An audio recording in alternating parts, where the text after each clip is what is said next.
Vamos falar sobre saúde mental materna, mamães de plantão. Eu trouxe aqui a nossa psiquiatra, a doutora Fábio, para nos ajudar a entender um pouquinho mais sobre esse assunto. Bem-vinda ao Minuto Mamãe e Bebê. Obrigada, Mari. Fábio, para a gente começar, eu queria entender o que precisamos saber sobre saúde mental materna.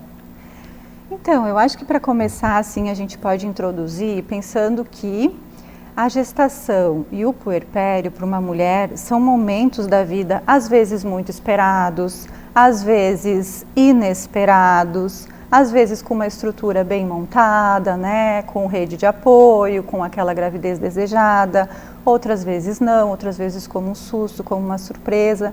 Então, só isso, né, já é motivo muitas vezes para abalar a parte emocional de uma mulher, de uma mãe, né.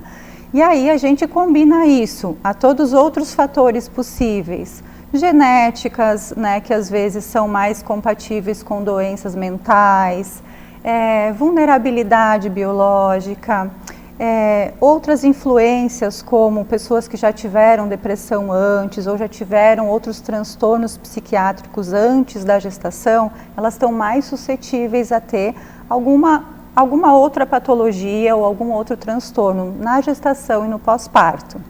Então, só por isso a gente já tem que ter mais atenção, né? Pessoas que já tiveram uma história psiquiátrica pregressa ou que têm uma hereditariedade, uma história familiar já de doenças psiquiátricas ou de doenças do pós-parto, são mulheres que a gente tem que ligar mais o radar, tem que ficar mais atenta aos sinais, né? E fora isso, as mulheres que não têm essa estrutura, que a gente considera uma estrutura saudável, que protege de alguma possível patologia. Então, o que seriam os fatores protetores, né? Ter um bom vínculo com o parceiro, ter uma gravidez desejada e planejada, ter uma estrutura financeira que vá dar conta dessa gestação, desse puerpério, desse afastamento laboral que muitas vezes vai vir, né? Ter vínculos, ter apoio, saber que vai ter uma rede ali para quando esse bebê nascer, né? Ela vai poder ter a ajuda de alguém, de algum familiar, ou também pessoas da saúde, né? Eu tenho meu pediatra, eu tenho a minha obstetra, eu tenho esse caminho aberto para fazer as minhas trocas. Isso são fatores protetores, mas a gente sabe que ter isso hoje em dia, no nosso país principalmente, é privilégio de pouquíssimas mulheres. Então, o que a gente mais vê é desestrutura nesse lado e a vulnerabilidade biológica e genética que a parte hormonal da gestação e do pós-parto também influenciam. Então, a mulher, só por ser mulher, ela já tem mais propensão a alguns transtornos psiquiátricos. Por quê? Por causa dos hormônios femininos. Como esses hormônios na gestação, eles se elevam bastante, outros reduzem, e no pós-parto tem uma redução abrupta de muitos hormônios femininos, então isso também favorece com que surjam esses transtornos mentais, transtornos psiquiátricos. E quando a gente pensa em sinais, como nós, a paciente, consegue enxergar e também ao redor, o marido, a mãe, a família, quais os sinais a gente pode citar de que aquela paciente precisa de uma ajuda psiquiátrica? Então, isso é bem importante de a gente, assim, também não ir para o excesso de diagnósticos, né? Mas ter essa sensibilidade, né? Muitas vezes a mulher, como ela romantizou algumas vezes a maternidade, ou como ela desejou muito aquele bebê, quando o bebê nasce, às vezes ela não sentiu toda aquela alegria, aquele amor espontâneo que as pessoas pintam que ele vai surgir quando o bebê nasce, né? E que a gente já sabe que isso é uma romantização muito da maternidade. Então, muitas vezes, por todas essas frustrações, ela já fica se sentindo ansiosa, angustiada, entristecida, né? E muitas vezes ela não vai se sentir segura ou aberta para falar sobre esses sentimentos. Então, como dá para a gente ir captando as pessoas que estão na volta dessa mãe, dessa nova mãe, como é que elas podem ir percebendo, né? um pouco, né, de tristeza, de insegurança e de choro é considerado normal num pós-parto imediato. Então, até 2 semanas, tem algumas mulheres que realmente vão ficar mais chorosas, mais inseguras. As pessoas da volta vão estranhar um pouquinho, aquela pessoa não era assim, era uma mulher mais segura, mais decidida, agora está mais insegura, né, o que está acontecendo? Então, é o período onde a gente já tem que começar a ficar mais atenta, né? Se isso se prolonga ou se intensifica, aí sim a gente precisa levar para uma avaliação, né, para um acompanhamento. Por quê? Porque possivelmente está se agravando os sintomas dentro dela. Ela pode estar sem vontade de cuidar do bebê, sem vontade de cuidar de si mesma, não conseguindo dormir mesmo quando o bebê dorme, ou por preocupação excessiva, ou por não conseguir desligar a cabeça. Ela pode estar sentindo uma ansiedade muito intensa internamente, que deixa ela com um estado de tensão, de alerta, onde ela não consegue desligar. E fora a privação de sono, fora os desafios da amamentação, né, que muitas mães encaram essas dificuldades e que a gente sabe que não é fácil, né? Então, tudo isso misturado pode estar agravando esse quadro e aí sim a gente pode entrar numa depressão pós-parto, né? Então, eu acho que observar essa pessoa, principalmente quem está em contato imediato, conversar, perguntar, né, ver se sai alguma angústia para realmente poder ir orientando a procura da ajuda. Quando a gente pensa nessa ajuda, muitas vezes as mães ficam com medo. O médico vai me passar algum medicamento e eu estou amamentando e não posso tomar medicamento. Como que é essa relação, Fábio? Isso é bem comum, Mari, assim, praticamente todo dia, né, que eu recebo, agora eu tenho recebido mais puérperas, gestantes, então a maioria me fala, eu não vim antes porque eu não queria tomar remédio, porque eu ia ter que parar de amamentar, né, é bem comum realmente, assim. Então, até os profissionais, assim, psicólogas muitas vezes orientam isso, até obstetras, até por um desconhecimento. Por quê? Porque antigamente não se fazia realmente pesquisas com gestantes ou com lactantes, né? Então, não se dava remédio para ver se ia causar um prejuízo no bebê. Hoje em dia, com os estudos e com as medicações mais modernas, se viu que mesmo mulheres que estavam medicadas, que precisaram usar medicamento porque às vezes têm uma patologia mais grave, né? Mulheres, por exemplo, bipolares graves, esquizofrênicas, transtornos psiquiátricos mais severos, precisam de tratamento para proteger aquela mulher, realmente, para que ela não, às vezes, cometa algo muito grave contra ela, contra a criança. Então, se percebeu que tem medicações que não causaram nenhum problema na criança. E hoje em dia a gente também consegue monitorar melhor isso, até com exames de sangue, né? A gente fica em contato com o pediatra que está acompanhando a criança, né, daquela mãe que a gente está tratando. Então, olha, se tu vê sinais de sedação, se tu perceber algum outro sinal, vamos ficar trocando, né, para ver se essa medicação está na dose adequada. E é a medicação adequada para aquela mãe. Então, tem medicações mais seguras. Hoje em dia, para praticamente todos os quadros psiquiátricos, a gente tem tratamento seguro no pós-parto. Então, dá para essa mãe ficar bem. Eu sempre digo, é a fase que tu tanto quis, né? Muitas mães desejaram tanto estar ali com o seu bebê no colo e tão mal, tão tristes, tão desesperadas, tão ansiosas. Né? Não precisa. Vamos fazer dessa fase uma fase um pouco mais prazerosa, porque já tem os desafios normais de não dormir, de ter as dificuldades com o bebê e tudo mais. Além disso, ainda estamos falando de uma mãe doente, não estamos falando de uma mãe que não tem força o suficiente, que não é firme, que não deu conta. Não, estamos falando de uma doença. Então, vamos tratar essa mulher para ela ficar bem, para cuidar desse bebê, né? Adorei, Fábio. Obrigada e até a próxima. Até, obrigada também.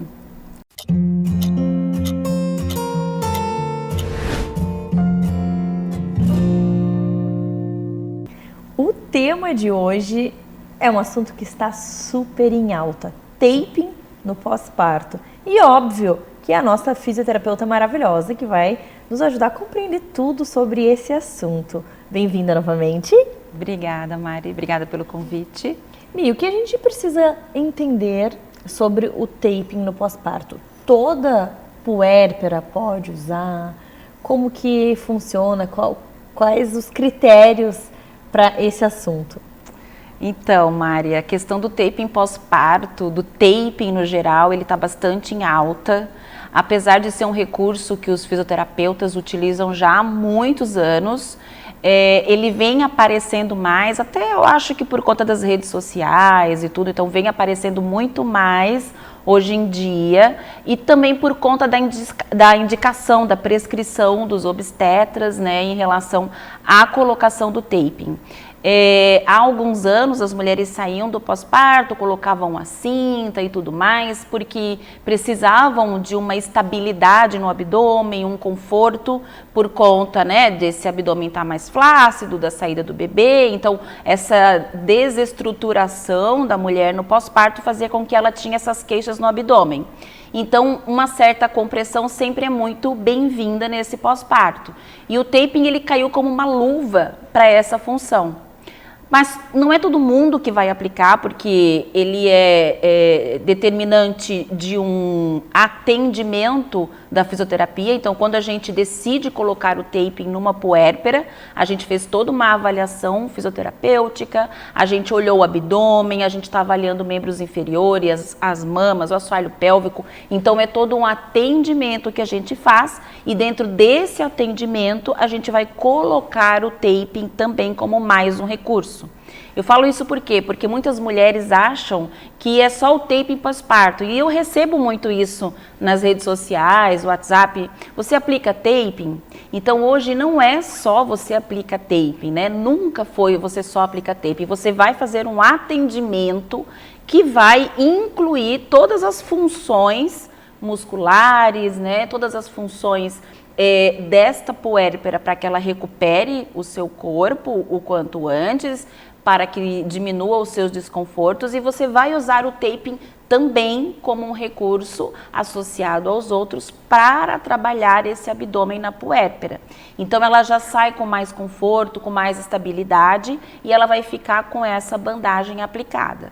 O que eu considero assim extremamente importante é que os fisioterapeutas que vão aplicar essas bandagens no pós-parto, além de serem especialistas na saúde da mulher, que é uma área específica da fisioterapia, eles também precisam de treinamento adequado, de cursos, né, de uma especialização adequada para usar a bandagem, porque senão ele pode causar danos. E aí faz lesão, faz bolha, pode deixar mancha, tudo isso por más colocações, né? Falta de treinamento adequado, falta, né, de interesse em uma especialização.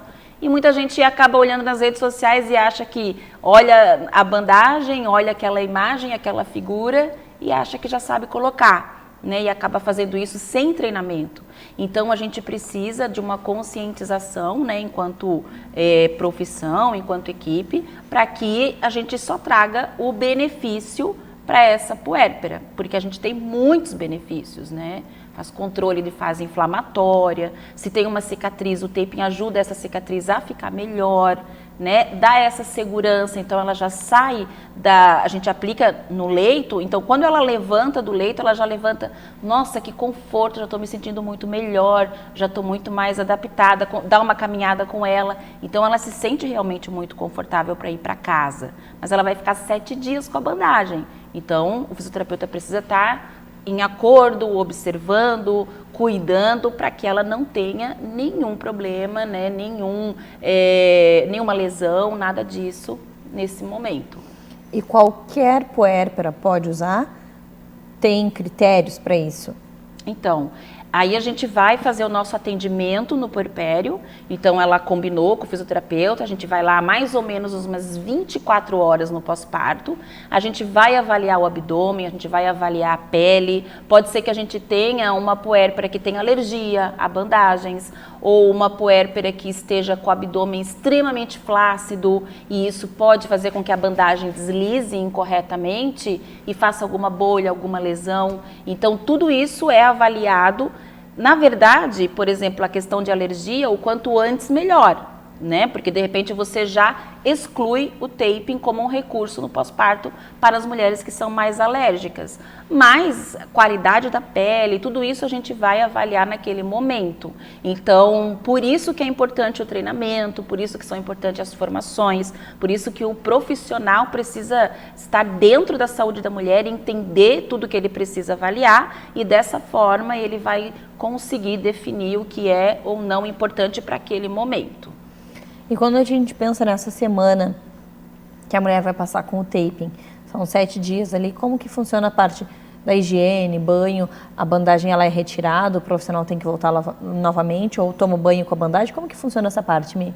Eu sempre oriento que ela tenha cuidado no banho, porque como a bandagem vai ficar colada no abdômen, ela precisa ter alguns cuidados. Às vezes, quando entra muita água, pode acumular em alguns pontos e isso pode favorecer lesão naquele local. Então, a gente não quer que isso aconteça. O que eu peço para elas? Para colocar um papel filme, para proteger aquela área, proteger aquela região. E ela pode tomar o banho dela, mas são aqueles 7 dias que ela vai estar mais protegida. Não tirar sozinha, porque às vezes, não precisa mais um atendimento, eu vou tirar. Não, a gente já inclui nesse processo de atendimento ao paciente que ela também faça um segundo atendimento e esse segundo atendimento nós vamos ou até o domicílio ou ela vem na clínica, no consultório e a gente vai fazer um segundo atendimento olhando todas aquelas funções, abdômen, assoalho pélvico, mamas, movimento e retirar a bandagem. Então, a gente, por exemplo, eu quando faço isso, eu tenho a segurança de que eu estou cuidando da pele, eu estou fazendo a retirada, né? Se tiver alguma intercorrência, eu já estou ali para oferecer assistência. Então, é sim importante que elas procurem o fisioterapeuta nesses 2 momentos. Isso normalmente já é alinhado durante, né, uma pré-consulta, uma conversa antes dos 2 atendimentos, mas sim, o fisioterapeuta precisa estar presente. E existe algum caso dessa puérpera colocar novamente as faixas ou é só esses 7 dias e é isso? Então, nesse pós-operatório, nesse pós-parto, que pode ser um pós-operatório virtude de uma cesárea ou de um parto normal, então nesse pós, ela pode sim recolocar. Isso também vai depender da avaliação. Então, pode ser que você, 7 dias depois, vá avaliar uma puérpera e você vai encontrar uma puérpera com muito edema nos membros inferiores. E você tirou, né, a bandagem do abdômen, o abdômen tá bonitinho, tá ok, mas ela ainda tá com queixa de instabilidade, ela ainda tem uma dor embaixo do ventre. Então, são indicações de que você pode recolocar a bandagem. Normalmente, eu não recoloco dessa mesma forma, cobrindo todo o abdômen. E aí nós vamos identificar áreas que possa colocar, áreas que deixem livre, formatos onde a bandagem deve ser cortada, formatos, às vezes fica um formato naquelas tirinhas, né, que a gente chama de caudas. A gente pode colocar mais ou menos tensão na bandagem. Então, tudo isso parte do fisioterapeuta entender o recurso, entender como ele vai utilizar esse recurso e também entender da necessidade da puérpera naquele momento, da queixa dela naquele momento. E aí ele vai utilizar a bandagem como um recurso associado a tantos outros para diminuir, para dar mais conforto e reduzir essas queixas. Nossa, sensacional, Mi, que recurso grandioso e maravilhoso para as nossas puérperas. Adorei, obrigada por dividir tanto conhecimento conosco e até a próxima. Até a próxima, obrigada.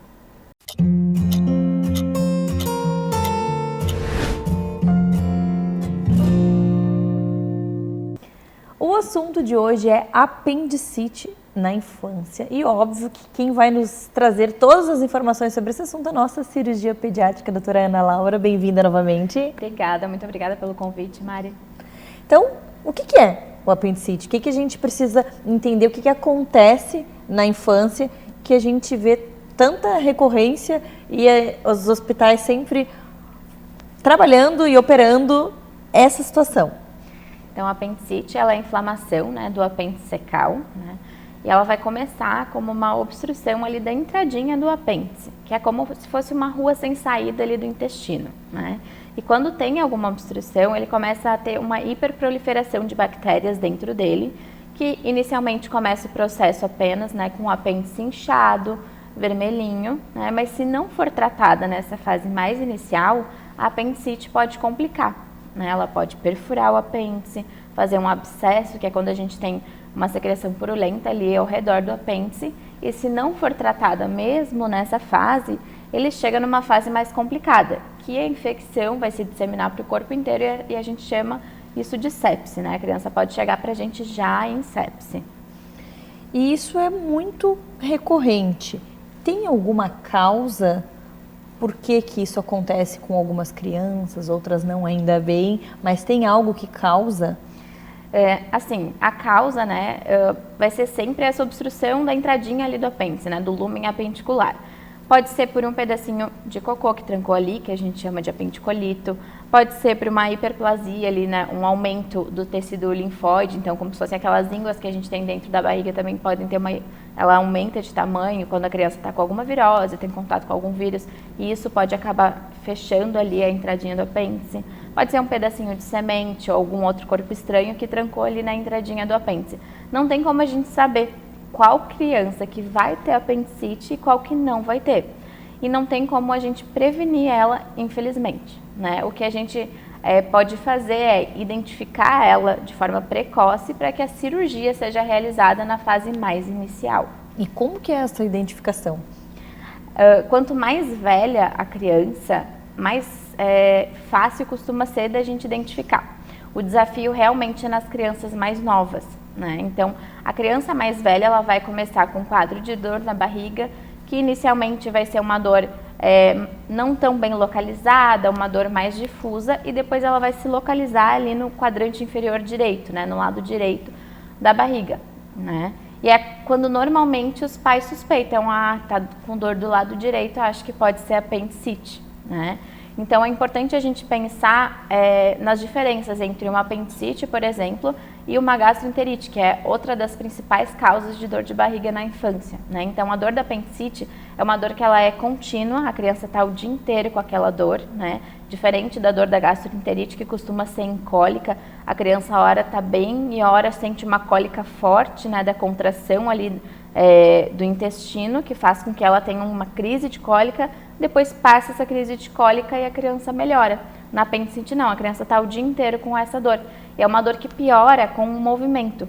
Então a criança está sempre quietinha, não quer brincar, está encolhida, né, não quer se mexer muito. Se ela vai de carro para algum lugar, se o carro passa em algum buraco, algum quebra-molas, ela sente uma piora dessa dor, né, porque tem algo inflamado ali dentro da barriga. E não vem acompanhado de febre? Pode ter febre, né? Assim, o quadro tradicional, né? No início do quadro não ter febre e mais, conforme ele vai avançando, começa a surgir a febre. Algumas crianças têm a febre desde o início, né? Assim como os vômitos. Algumas crianças têm vômito desde o início do quadro. Outras, né, começam com a dor, que é o mais comum, e depois iniciam com vômitos e febre. E tratamento? Antibiótico, né, e cirurgia, né? Então é importante que assim que seja feito o diagnóstico, a criança já comece um antibiótico, né? Normalmente ela vai ser internada no hospital, vai começar o antibiótico e o cirurgião vai ser acionado para realizar a cirurgia. É uma cirurgia de emergência? De urgência, isso. Né, normalmente a gente fala assim que as cirurgias de urgência elas podem ser realizadas em até 24 horas do diagnóstico, né? Mas é uma cirurgia de urgência, deve ser feita até 24 horas ali do diagnóstico. E daí como que funciona a cirurgia? É uma cirurgia muito complicada? A gente sabe que toda cirurgia envolve vários pontos e sempre tem o seu grau de complicação, mas como que a gente pode definir a cirurgia da apendicite? Depende de como a criança se apresenta pra gente. Se a criança chega, né, estando ainda bem, não tendo sinais de sepse, né, e não estando com o abdômen ainda muito inchado, porque quando a criança está com uma apendicite mais avançada, o resto do intestino ele para assim de funcionar, fica mais preguiçoso, então ele começa a inchar. Então, às vezes a criança chega pra gente com o abdômen já muito distendido, muito inchado, né, e já com sinais de sepse. Se a criança chega pra gente, né, não ainda com esse quadro de sepse, com uma apendicite um pouco mais inicial, ou até mesmo que esteja um pouco mais avançada, mas que ela não esteja nem instável, né, nem com o abdômen muito distendido, a cirurgia a gente vai poder fazer ela por vídeo, né, que é uma maneira um pouco menos invasiva, né, a videolaparoscopia.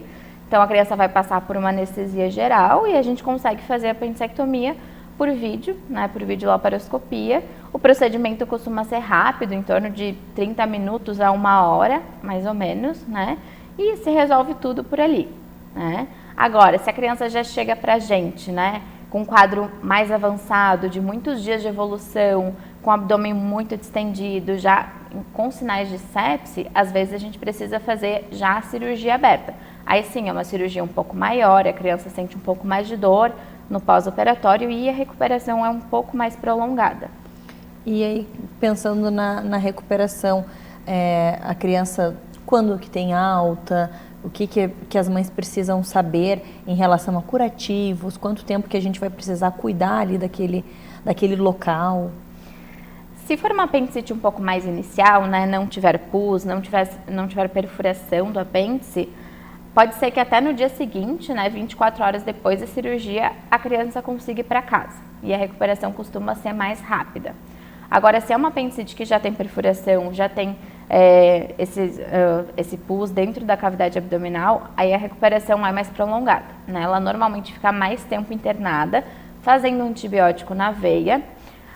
A questão da alimentação, né, também é um pouco, a gente vai com mais parcimônia na hora de alimentar a criança, então pode ser que nos primeiros dias ela ainda precise ficar ou em jejum ou só com uma dieta líquida, né, e ela costuma ficar mais ou menos 1 semana internada, né, só depois disso que ela vai ir para casa, depois que tiver completado esses antibióticos e já estiver conseguindo se alimentar bem, né, e depois que ela vai para casa, a gente sempre orienta, né, ficar entre 7 a 15 dias em casa, dependendo do caso, né, afastada da escola, e 30 dias sem atividade física. Então, a criança vai poder caminhar, subir, descer escadas, só que ela não pode jogar bola, pular, correr, né, realmente fazer algum esforço para não formar alguma hérnia ali na região da cirurgia.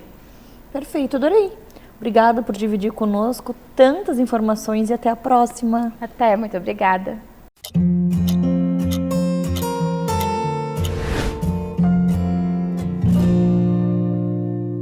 Agora nós vamos conversar sobre um assunto que muitas famílias buscam informações sobre.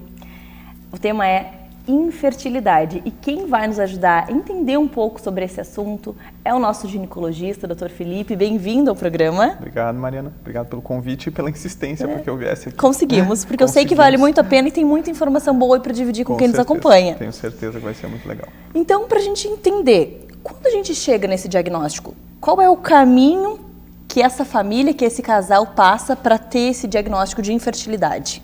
Então, primeiramente a gente precisa saber que o casal é infértil, então os dois precisam sempre ser investigados. Quando a gente considera um casal infértil? Em casais onde a mulher tem mais de 35 anos, a partir de 6 meses tentando, a gente já considera infertilidade. Já em mulheres com menos de 35 anos, a partir de 1 ano tentando, a gente considera infertilidade. E aí, então, o casal quer um bebê. Tá se programando, tá tentando, tá namorando e não tá conseguindo. Passou 1 ano.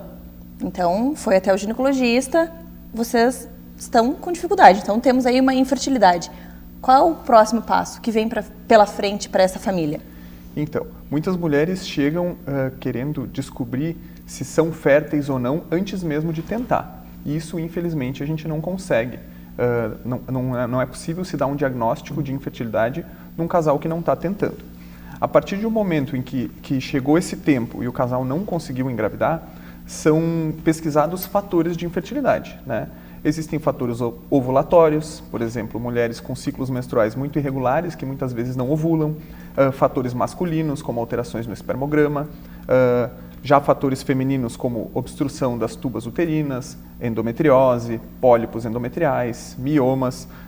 Então, a partir do momento que esse casal chega, com uma própria anamnese a gente consegue descobrir alguns fatores e existem alguns exames complementares, né, como ultrassom, ressonância, a esterossalpingografia, que é um exame muito investigado, muito perguntado pelas pacientes como deve ser feito, que é para investigar a perviedade ou não das trompas. e muitas vezes até mesmo é necessário se realizar uma cirurgia, né, uma laparoscopia, para se investigar se existe algum motivo que não foi descoberto só com exames de imagem. Então tem várias questões e cada pessoa vai apresentar uma situação, às vezes pode ter até mais de uma, né? Exatamente. E aí, dependendo desse diagnóstico, do que se encontra, vem o tratamento. Exatamente. Então, tratamentos diferentes também, doutor. Exato. Existem vários fatores que são levados em conta no momento de se definir o tratamento. Um deles, e que tem pesado cada vez mais hoje em dia, é a idade da mulher, né? Muitas mulheres estão deixando para engravidar mais próximo ou até mesmo depois dos 40 anos. E eu gosto muito de lembrar que a reserva de óvulos, a quantidade de óvulos, ela diminui a partir do momento embrionário da mulher. Antes de ela nascer, ela já está perdendo óvulos. E isso acontece todos os anos, independentemente de usar anticoncepcional, DIU, de menstruar, de não menstruar. É um fator genético de cada uma. Então, quanto mais tarde a mulher tentar engravidar, mais difícil. Primeiro, por fatores genéticos. Esses óvulos têm menor qualidade genética. E segundo, porque muitas mulheres têm uma queda uma queda mais intensa, digamos assim, dessa reserva de óvulos. Então, algumas mulheres com 35 anos já estão até entrando em menopausa, então elas têm uma reserva ovariana mais baixa mais cedo, enquanto outras, até perto dos 40 anos, podem ter ainda uma boa reserva, mas muitas vezes esses óvulos têm uma baixa qualidade genética, o que acaba dificultando muitas vezes uma gravidez espontânea, né? Então, para eu entender, se a gente deixa muito para depois, passou dos 35, e a gente precisa de um tratamento, se vai precisar de um tratamento, fica ainda mais difícil.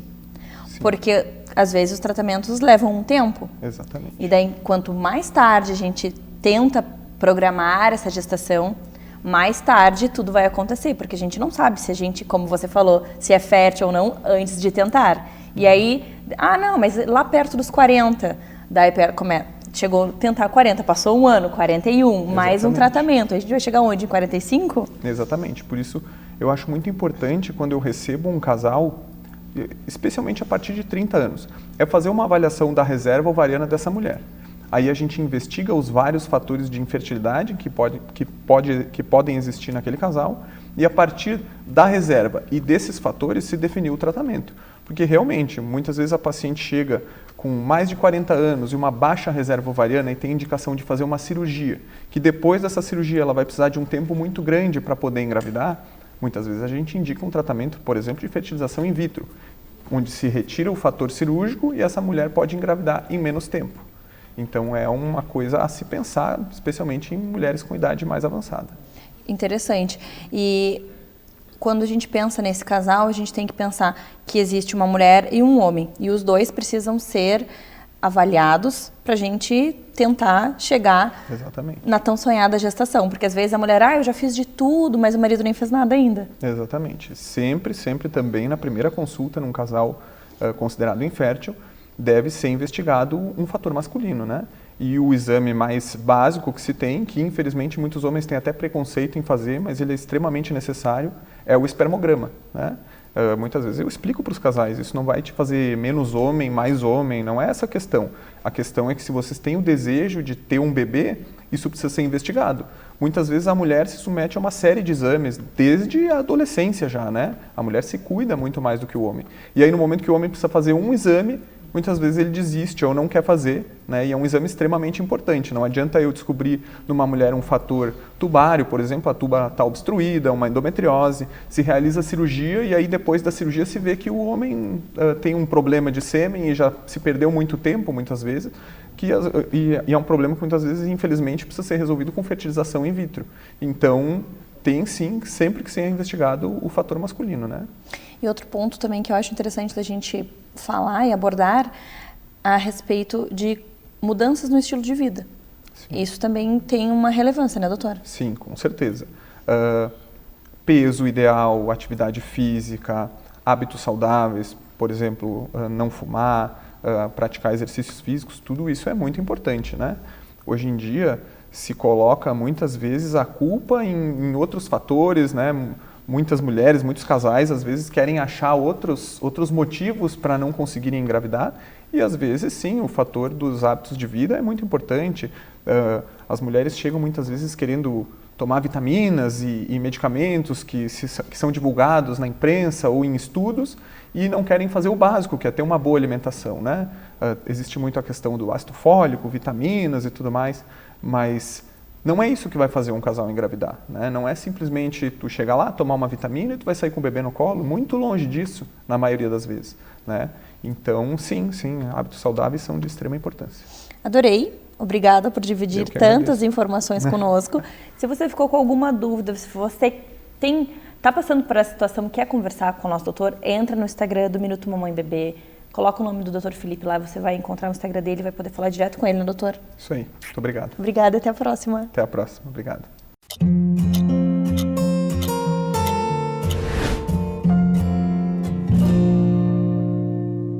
Vamos falar sobre o inchaço na gestação e no pós-parto também, com a nossa fisioterapeuta maravilhosa, Cariana. Bem-vinda novamente. Obrigada, Mari.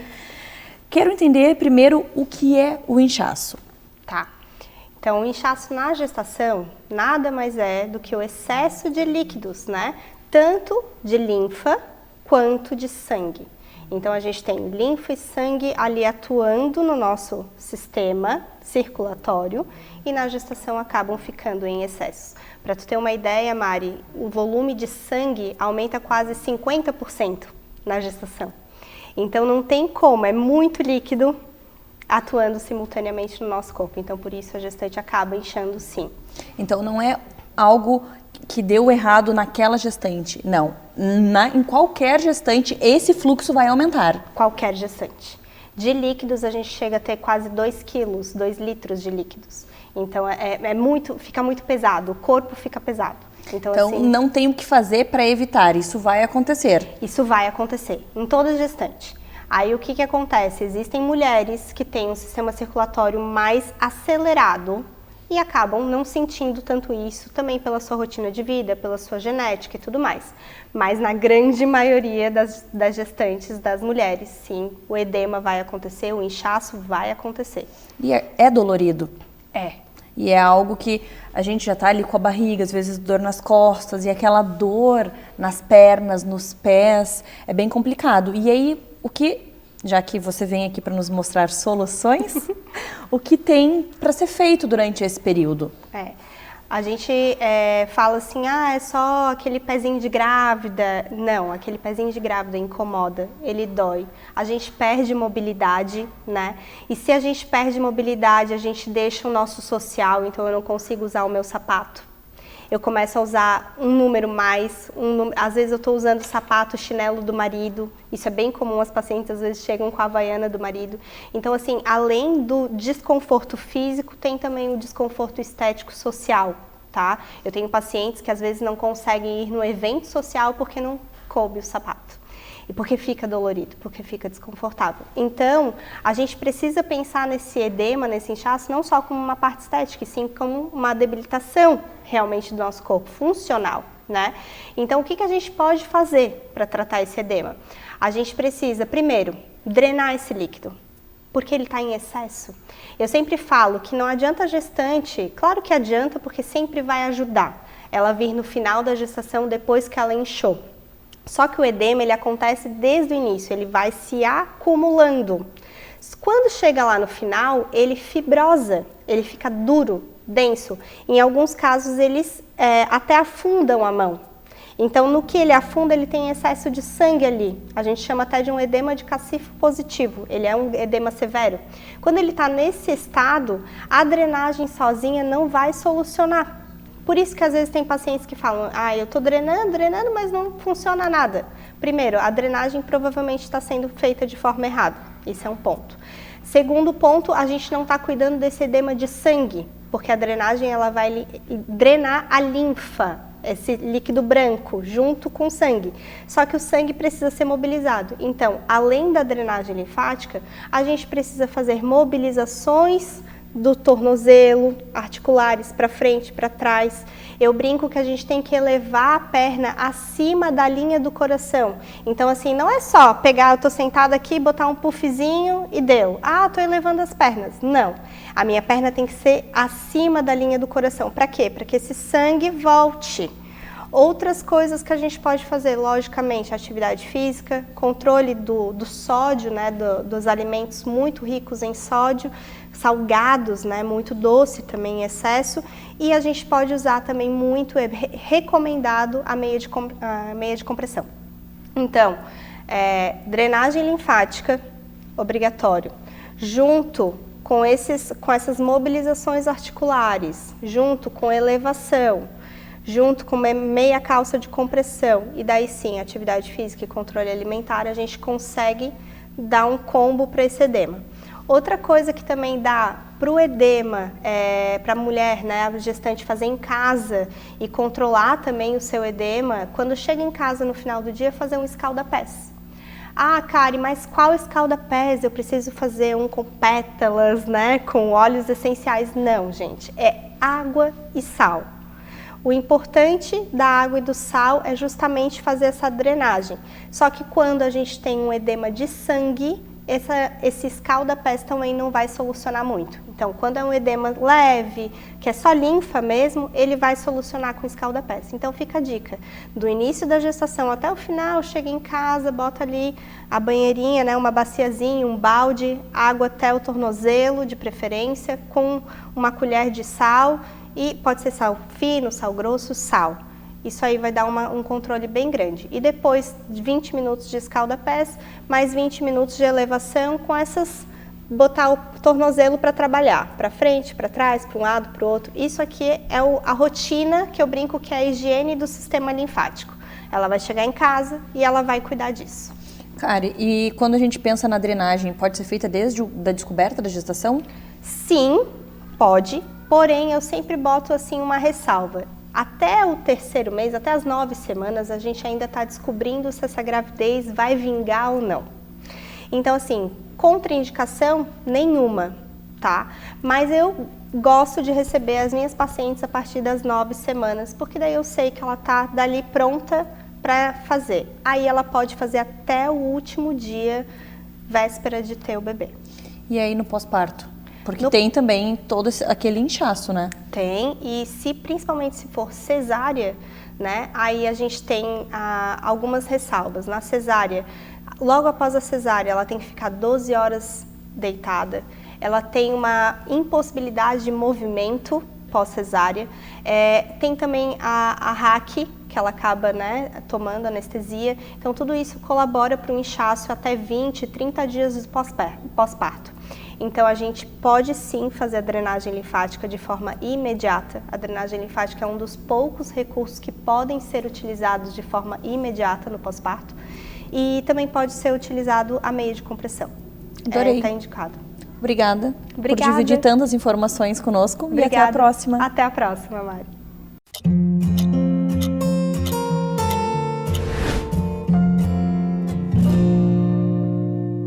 Hoje nós vamos conversar com 2 profissionais que têm muita informação para dividir com outros profissionais que estão querendo empreender no ramo da saúde, com aberturas de clínica. O Luciano, da Clínica Fogaça, e a Aline, bem-vindos ao Minuto Mamãe e Bebê. É um prazer retornar, né? Já tive outras participações, sempre bom encontrar a Mariana e também trazer informações, né? Eu tenho clínicas médicas, né? Tenho serviço na área de saúde e agora um novo projeto que é a Fogaça e Oliveira. E o intuito é ajudar empreendedores, pessoas e profissionais da saúde que queiram também ter o seu negócio na área da saúde, empreender, abrir seu espaço, e a gente traz a nossa expertise, nossa experiência, junto com a Aline também na área de saúde e também na área de gestão de recursos humanos, e ajudar aí na trajetória, né, nesse caminho de quem quer empreender na área da saúde. Então eu queria que você falasse um pouquinho para nós, contasse mesmo assim, você tem a Clínica Fogaça, há quanto tempo existe a Clínica Fogaça e quando que surgiu essa ideia de ter essa consultoria para profissionais que também querem ter uma clínica, né? Olham ali a Clínica Fogaça como referência e querem ter o seu lugar também. Então, Mariana, a minha história na área da saúde são 20 anos. Então, assim, passei algumas dificuldades. Você vai aprendendo, né? Quebrando a cabeça, vai tendo as dores, vai sofrendo. Isso vai nos ensinando, vai nos preparando aí para o futuro. A Clínica Fogaça, hoje, são 3 unidades. 8 anos de mercado aqui em Florianópolis, na grande Florianópolis. Isso me fez, né, juntamente com a Aline, que é minha sócia na Fogaça Oliveira, a aprender sobre gestão de saúde, sobre gestão de clínica médica, conhecer os convênios, conhecer o meandro, né, desse processo que é trabalhar com plano de saúde, tem suas complexidades, e avaliando o mercado atual, é difícil você ter um serviço na área de saúde e não atender plano de saúde. Por exemplo, aqui na Grande Florianópolis, mais de 50% da população tem plano de saúde. Como que você não vai trabalhar com a fatia dessa do mercado? Então é importante, as operadoras, elas são empresas fidedignas, são empresas responsáveis, seguem legislação aí da ANS. É bom trabalhar com plano de saúde, desde que você conheça os processos, que você entenda sobre plano de saúde, sobre contratos, sobre legislação, sobre a ética profissional, sobre processos de financeiro, de autorização. Então, essa minha história na área da saúde, a minha história na Clínica Fogaça, aí 8 anos, né, somos referência, temos a melhor avaliação de serviço de saúde na Grande Florianópolis, fez empreendedores na área da saúde me procurar e pedir ajuda. Você pode me ajudar a eu abrir o meu negócio, abrir a minha clínica? E aí despertou, né, a ideia, por que não fazer disso um negócio? Por que não criar uma consultoria e ajudar esses empreendedores a ter o seu próprio negócio? Eu não vejo como concorrente, eu percebo que na área da saúde há uma carência de espaços, principalmente clínicas, né, referência, clínicas que tenham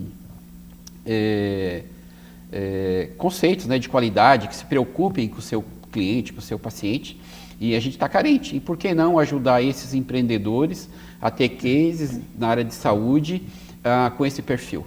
Então daí surgiu a ideia de ter a consultoria.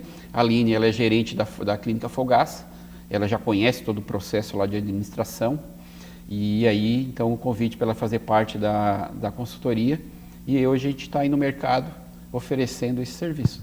Sensacional, adorei, Aline. E quando a gente pensa nessa consultoria, é algo montado para cada cliente individual, para cada demanda? Como que vocês montam, né, essa consultoria quando o cliente chega até vocês? Então, a consultoria, ela vem para auxiliar esses profissionais, essas pessoas que querem empreender na área da saúde e não sabem por onde começar. Então, a gente, né, eu e o Luciano entramos com a nossa expertise, né, o Luciano já tem uma longa trajetória na área da saúde, tanto em atendimento como gestão, né. Eu também já tenho quase 10 anos de experiência na área da saúde, trabalhei em outros hospitais, né, na Clínica Fogaça, já estou há 3 anos. Então, com a nossa expertise, a gente vem para mostrar os caminhos para esses profissionais, né. Desde lá o começo, de como começar a buscar por um imóvel, um imóvel no lugar certo, né, que seja próprio para aquela demanda, em busca de profissionais para que consigam conduzir todo o processo, desde financeiro, contas médicas, atendimento, setor de autorização, né? Então a gente entra com essa expertise, né?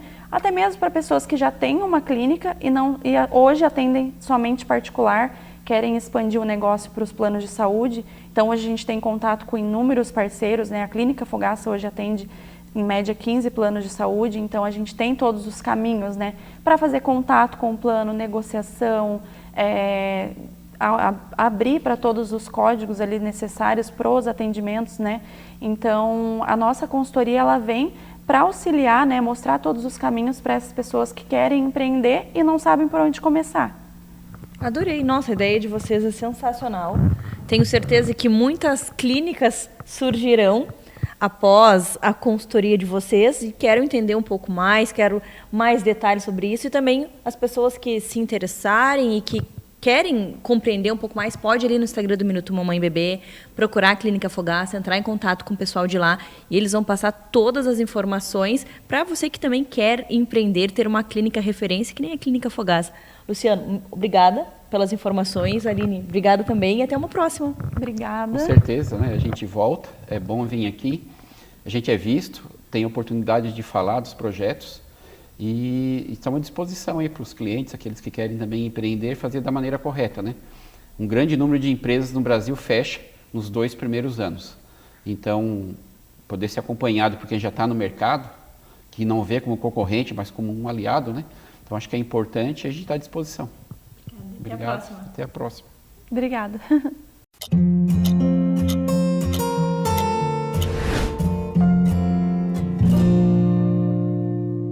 O assunto de hoje é adenomiose. Você já ouviu falar sobre isso?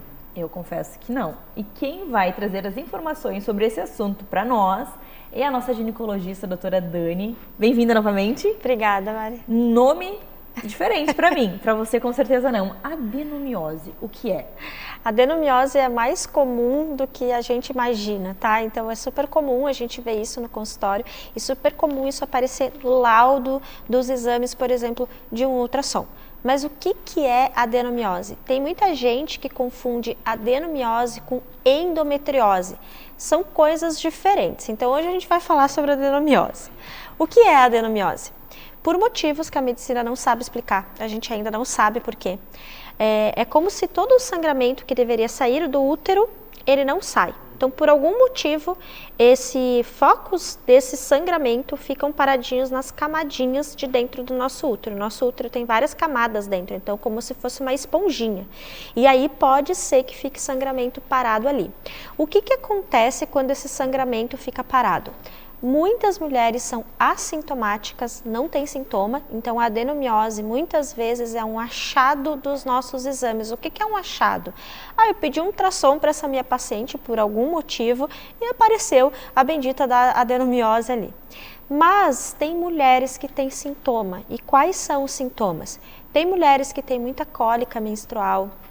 Tem mulheres que têm sangramento aumentado, tem mulheres que têm sensação de inchaço, porque esse útero, quando tem esse sangramento parado, ele enche um pouquinho de tamanho. Então, às vezes, até no exame aparece útero aumentado de tamanho. Então, isso pode causar uma sensação de inchaço também. Então, quando a gente descarta todas as outras causas de sangramento aumentado, de cólica, de inchaço, a gente pode associar que a causa é adenomiose. Tá?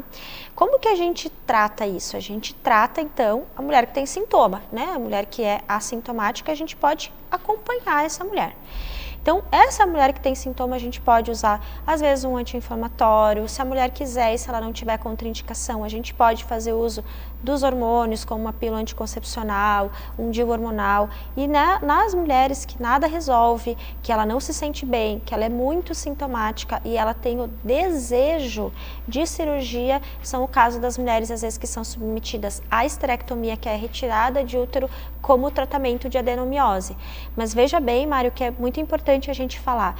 A retirada do útero, ela não é o tratamento para adenomiose. Então, não é porque você fez um diagnóstico de adenomiose que tu tem que sair por aí retirando teu útero. Não, não, não, não. Né? Então, existe uma série de coisinhas para a gente avaliar a adenomiose. Só que esse nome assusta, né? E uma coisa muito cultural é que nós temos na sociedade, é que toda mulher que faz um diagnóstico de mioma, de adenomiose, ela, meu Deus, é como se ela quase recebesse aí um rótulo de que eu preciso retirar o útero ou isso pode se transformar em algo pior no futuro. Não, a adenomiose não se transforma em nada pior no futuro. Não está associada ao câncer, isso nunca vai desenvolver um câncer, por exemplo.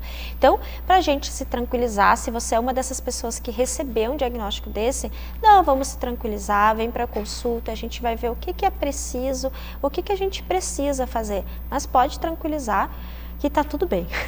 Dani, e para eu entender, também pode ser que seja dúvida de alguém que está nos acompanhando, existem níveis, por exemplo, uma mulher que tem muitos focos, uma mulher que tem menos focos, e daí isso também estar relacionado às vezes com sintomas, daí aquela mulher que tem muitos focos sente mais alguma coisa, como que funciona essa ligação? Não tem essa associação, tá, Mari?